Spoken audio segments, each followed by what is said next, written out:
aan ku weydiiyo su-aasha ugu horeysa maxaa la isku haystaa? bismillahi raxmaani raxiim.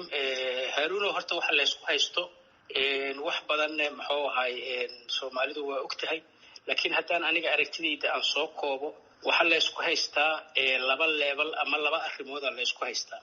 dhinaca masiirka iyo aragtida iyo meesha waddanku u socdo iyo nooca dowladnimada aan rabno waa la isku haystaa. waxaa kaloo la isku haystaa dhinaca hoose oo fulinta ama tactical levelkana waxaa la isku haystaa doorashada siday u fulayso iyo mataqaanaa tafaasiisheeda. waxaa la dhahaa muxuu ahay afka qalaad waxaa la yidhahda the devil is in the details, yacni aragtidii guud waa lagu heshiiyo doorashada, laakiin detailskii ama tafaasiishii hoose laislama gelin. haddaan labadaas qodob aan muxuu ahay aan sii faahfaahiyo dhinaca doorashada tafaasiisheeda, inkastoo noocii doorashada lagu heshiiyey, inkastoo tirada ergooyinka lagu heshiiyey, inkastoo meelaha ka dhacaysa lagu heshiiyey, qodobo muhiima ayaa waxaa la isku haystaa ama shaki la kala qabaa ama kalsooni darro ka jirta ay ka mid yihiin mataqaanaa security electionka ama electionka ciidamada mataqaanaa waardiyeynaya, ergooyinka sida loo soo xulaayo, cidda soo xulaysa, doorka maamulada ku yeelanayaan, doorka dowladda, odayaasha dhaqanka. odayaasha dhaqanka waxaa ka jira khilaaf weyn oo aan weli loo gudbin. sababta aan loogu gudbin haddii wixii ka horreeyaaba lasla dhaafi la'yahay. waxaa jira odayaal fara badan oo sida aad ka warqabto maadaama faylkaas aad u daristay, shabaabka inta u tegey yidhi waxaan ka tooba keennay doorkii aan ku lahayn doorashadii lasoo dhaafay. odayaashii weli ayagoo dhaqanahay joogaan, welina waxay ku jiraan registerka ama malafka wasaaradda arrimaha gudaha. dowladdu waxba kama dhihin odayaashaas inay weli odayaal doorashada ka qayb qaadan doono inay yihiin, in kale weli waxba lagama dhihin. waxaa weli socda in odayaal la bedbedelayo oo meelo fara badan odayaashii dhaqankoo la yaqiinay oo qaarkood ay 30 sano ay soo ahaayeen muxuu ahay nabadoono ama salaadiin la bedelayo oo kaarar iyo loo goynayo mataqaanaa aqoonsiyo wasaaradda arrimaha gudaha ay u goynayso. waxaa tuhun badan uu ka jiraa guddiyadu siday ugu dambaynta ay hawsha u dhammaystiri doonaan.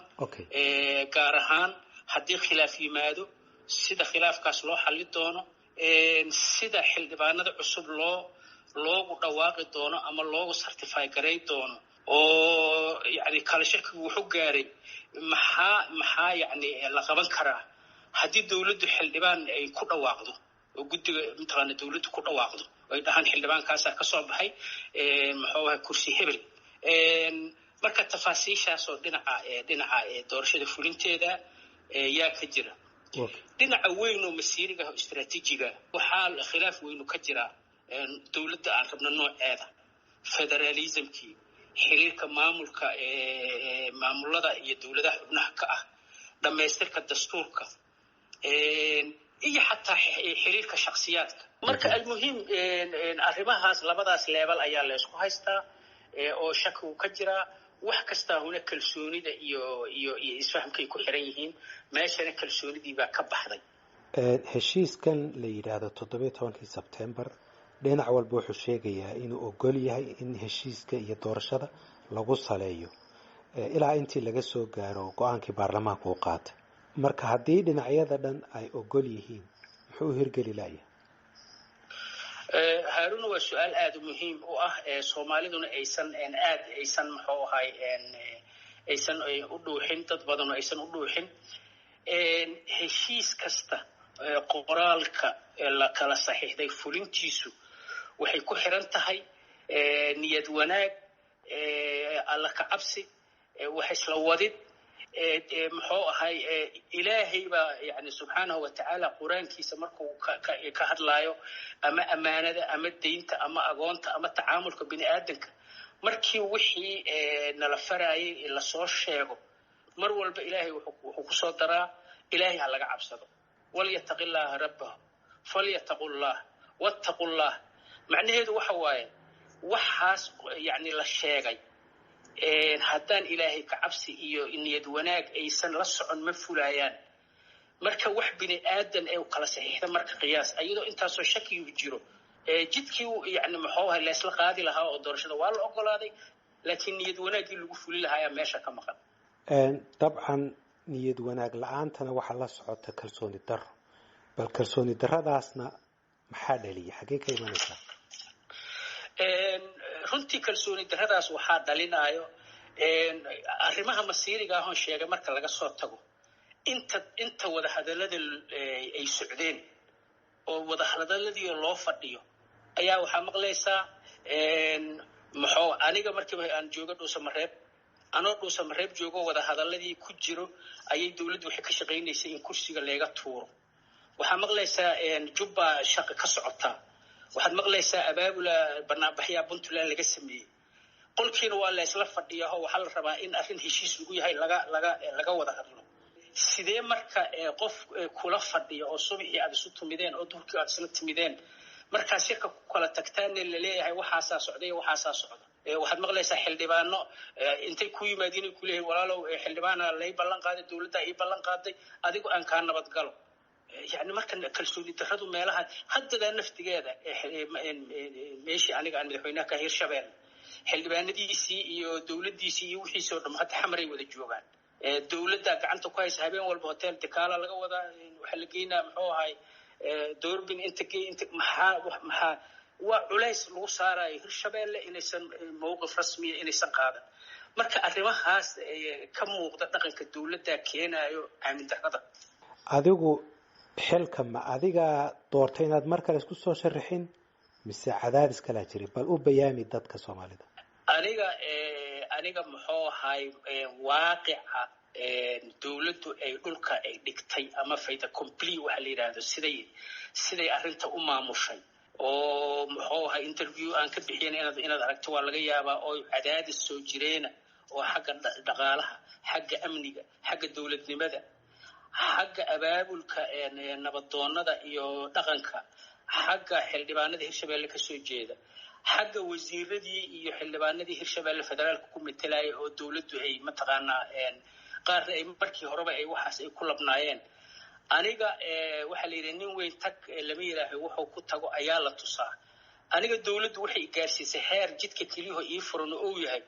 inaan intaan muxuu ahay beledweyne tago aan kaar qabiil isticmaalo tolbeelay aan colaad furiyo haddii intaan sameyn lahaa markaad aniga doortay inaan ka tago laakiin doorashadaas waa doorasho ku timid ayadoo muxuu ahay albaabadii kale oo dhan dawladda soo xirtay marka dhuusamareeb iyo wada hadalladaynu ku laabano dhuusamareeb waxay dhashay 17 September oo xamar lagu dhammaystiray wada hadalladu ma waxay qaldameen September 17keedii wixii ka dambeeyay mise wixii ka horeeyay dhuusamareeb 1 2 iyo 3 wada hadallada muxuu ahay processkaas la isku dhigi karo dhuusamareeb process oo 1 2 3 4 xamar ku dar maalinba meeshay ka soo reyn lahayd way ka sii dareysay ilaa ay maanta ku timid markii ugu horeysay oo inaan wax leeslahayn oo yani taladii ay gacanta ka baxday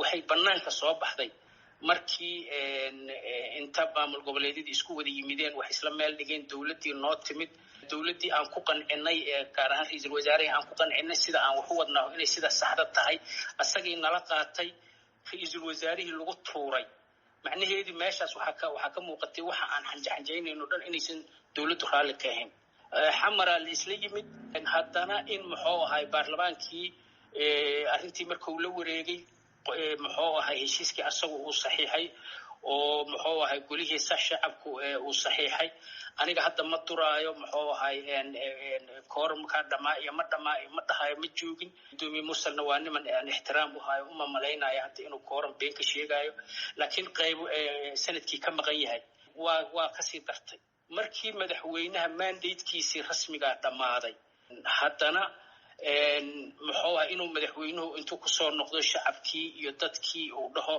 war haddee meel kastaba ha martee waqtiga naga wada dhammaaseen wax yeelnaa haddana in asaga iyo mataqaanaa golihii shacabka ay go'aan qaateen extensiona waa kasii darid hadda haddii arrimahan mataqaanaa la sheegayo ay run yihiin taladii Soomaalidu ay lahayd oo odayaashu lahaayeen oo culamaa diinka u lahaayeen oo la rabay in haddana bal gacanusay jirtaa loo kabaa in Soomaali wax la isku soo jijiido haddana African Union iyo mataqaana Central Africa iyo haddana taladii jirtaa iyo mataqaana madaxweyne shirkiisii ayaa arrintan la wareegi doona iyo yani maalinba maalinka ka dambeysay way ka sii dareysay laakiin kama soo reynay.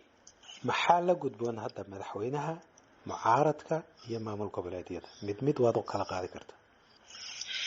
horta guud ahaan haddaan isku duubo muxuu ahay waa muuqataa ciday shaki oga jirta lama arko in jidkii dastuuriga ahay laga leexday. sideedaba Haaruunow sida aad ka warqabto dadku laba arrin ay isku qaldaan. waxay isku qaldaan sharciyada iyo awoodda ama waxa la yiraahdo legitimacy iyo authority. dawladdu labada ay isku haysataa, legitimacy-na waa haysataa, authority-na waa haysataa, sharciyadna waa haysataa, awoodna waa haysataa. odayaasha dhaqanku sharciyaday haystaan laakiin awood ma leh. nimankii warlordska ahaa waxay haysteen hogaamiye kooxeedyadii waxay haysteen authority ay haysteen, ma haysan legitimacy. marka yaan la isku qaldin sharciyada iyo awoodda. taa waa koow oo dastuurku wuxuu ka qabo ilaa dastuurkan noo yaale ha lagu soo noqdo. madaxweynaha waxaan dhihi lahaa madaxweynaha awoodiisii rasmiga ahayd ama waxa afka qalaad lagu yiraahdo dastuur waxay dhamaatay 8 Febraayo. wuxuu haystay wax sharciyadu eg oo dadku ma rabaan inay wixii naga kala daataan bal inuu meel wax gaarsiiyo. dadku intooda yani caadiga marka mucaaradka laga reebo way qabeen. ayadiina extension-kiyaa soo afxiray oo mataqaana extension-kii markuu yiri aniga taladayda soconaysa albaabkaas uu soo xiray. madaxweynuhu inta ka soo noqdo kama jirto Kongana kama jirto Addis Ababa kama jirto meel kalena kama jirto. waxay ka jirtaa dadkii amaanada u dhiibtay shacabka Soomaaliyeed ay ka jirtaa dadka odayaashooda ay ka jirtaa. muxuu ahay mucaaradka waxaan leenahay walaalayaalow meel halis ah ku jirnaa. Soomaaliya waxaa la kala dooransiiyay ama in jidda غير dastuuri inaan raacno ama ay burburto. dadaalkiina isugu geeya ha fududaynina burburka. waxaad fududaysaan oo madaxweynaha culays ku saartaan oo dadkiina supporterskiina culays ku saartaan in sharciga loo soo noqdo. intaasaan dheelahay. waayahay ra'iisul wasaaruhu door ma leeyahay isaga xilligan? ra'iisul wasaaruhu door wuu lahaa markii hore waa la siiyay xoogaa kabkab in mataqaana lagu moodi karaa la istusay. waxa naga halaaba iyo waxa noo wanaagsan markii la isku miisaamay inuu asagu talada haduu wado xoogaa lagu kala nabadgelaa ayaa dareenkaas jiray. mucaaradku waa soo dhaweeyeen, waa u riyaaqeen, waa la kulmeen. xoogaa iftiin yara muuqday. asagana shirkii dekaale markuu meel sare tagay oo la leeyahay alla ilaahay mataqaana hataa jidkii fiican la saaray asagana jaranjaradii waa laga hoos qaaday. waxa muuqatay inuusan kalsoonida dawladda iyo madaxweynihiisa uusan haysan si uu wada hadallada u sii wado. sidaa daraadeed aniga hadda ma ii muuqato kalsoonidii ra'iisul wasaaraha la siiyay inuu hawshan wadi karo inuu maanta leeyahay basaraaxa ma qabo. amniga doorashada marka la leeyahay maxay muhiim u tahay? amniga doorashadu marka amniga guud laga soo tago muxuu ahay meesha yani wixii aan soo marnay qof walba xasuustaa qaladaadkii gadaal nooga soo dhacay aan xasuusanaa. in meesha doorashadu ka dhaxayso dad laga celiyo ergooyin sharciya laga celiyo oo ergooyin kale la geliyo. in muxuu ahay odayaashiis dhaqdhaqaaqoodii la xanibo. in dad la tahdiido. in environment mataqaana nadiif oo doorasho ku dhici karta la qabto. in ergooyinku nabad galaan. in murashaxiintu nabad galaan. yani muhiimadda doorashadu ayadoo hadda xaal ku saan yahay iska daaya ayadoo tii mataqaana 60 iyo 9kii iyo 64 iyo doorashooyinkii sibilka ahay ayaa dad ku dhima jiray caadifada qabiil dartood. iyadoo xaaladan lagu jiro amniga security aad u muhiim yahay. sidaas daraadeed reality iyo waaqica waxa ka muhiimsan siday dadku u dareemaan waa in la helaa security loo arko inay dadka ay u dhaxayso.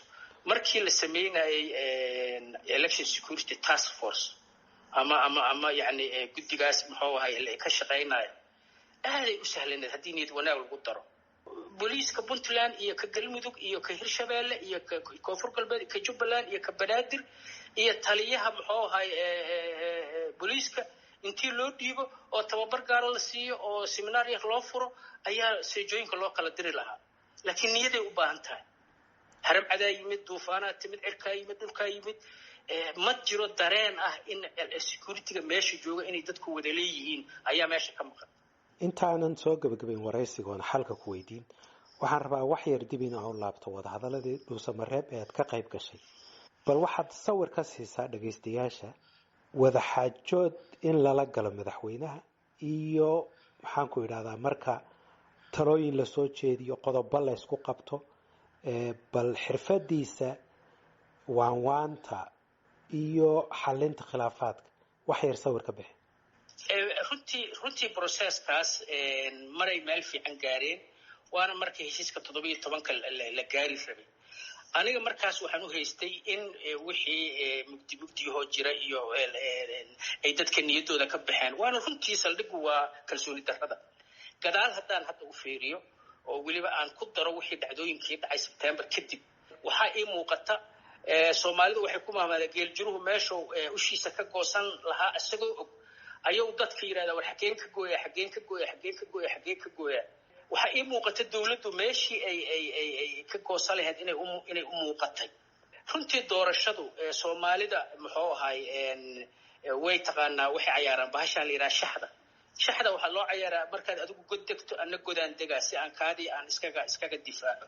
laakiin haddaad adigu wada degto oo shaxda wada degto godadkaygii kaliya aad ii banayso tira adigu marka deg dadkiina aad tira war muslimow ninkaanu inuu jafti cayaaro waa diidan yahay bal ila arka. haddii jarad adigu godadkaadii oo dhan wada degata aniga inaanan ku guulaysanin waaba ii muuqataa. marka horta gadaal markii loo fiiriyo shakigaas weyn oo mucaaradku ay aamineen una eg inay dawladdu waxeeda ay u naqshadaysan yihiin, wixii arrimahaas wax ka bedeli lahaana in lagala hadla aydan diyaar u ahayn ayaa horta kale irdhowga meeshaad aragti gaaray keenay. waa gar laakiin madaxweynaha marka lala xaajoonayo nin fikradda qofka ka soo horjeeda dhagaysta ama fahmi kara ama qodob haddii la isku qabto xal keena, bal wax yar ka hadal arrintaas xirfadiisa oo xalinta khilaafaadka markay noqoto. niyow madaxweynaha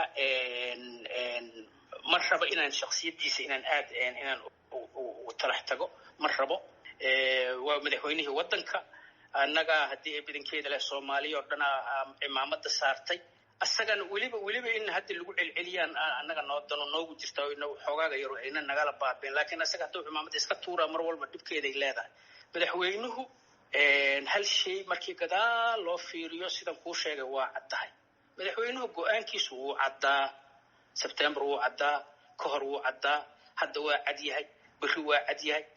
madaxweynaha taladiisu meelay u taal oo ah wuu ku qanacsan yahay, dadka ku wareegsanuna waa kula qanacsan yihiin. cidda kaloo ama run ha ahaato ama been ha ahaato ku taageeraysaahuna waa kula qanacsan tahay. madaxweynuhu flexibility oo mataqaanaa go'aankiisa wax looga bedeli karo anigu ma qabo inay jirto, sideedaba ma qabo. marka waxaad leedahay mar walba way u caddayd isagu muddo kororsi inuu rabay. aniga saasaan aaminsanayaa. qaladka ugu weynay sameeyeen maamul goboleedyada sida aadka fikradda isugu diidanayeen madaxweynaha maxay yihiin haddiiba uu jiro qaladkaasi? waa Puntland iyo Jubbaland ama fursad ay seegeen? anigoonan hadda Puntland iyo Jubbaland aanan uga hadlayn maamul goboleedyada sidoodaba markaan gooninahay laba doodaana dhex tiilay. doodu waxay leedahay war muxuu ahay Soomaali waa naqaanaa, nimay mar doorteen dooran maayaan, ilaahay baa qofka rabo kursiga siiya, doorashada aan aadno, teendhadaasaa lagu kala baxaa. dooduna waxay leedahay muxuu ahay maya, dawladda xildhibaanadeediyaa u qoran, shaxdii way wada degeen. aniga dadka aada dhexdhexaadka xoogaa u aanahay, waxaa layleeyahay hadda Hirshabeelle baarlamaankiisa bal hadda ka waran sida hadda ku yaalo, bal hadda ma kula tahay baarlamaankaasu wax dawladdu aysan raalli ka ahayn inuu samaynayo ma kula tahay? marka horta labadaas doodood ayaa meesha tiilay, waana laba doodood oo dhinac walba haddii laga fiiriyo u baahan in la iska qanciyo. yacni adaa qaldan maaha, valid argument qof walba qabaa. muhiimaddu waa in inta la iska qanciyo labadaas doodood dhexda lagu dhufto, go'aan la isla qaato. su-aasha ugu dambaysa aan gudbaya marka hadda xalku muxuu yahay? hadda xalku wuxuu yahay oo keliya yani albaabo fara badan maray noo furnaayeen waa jiraa maalin walba jidkii waa naga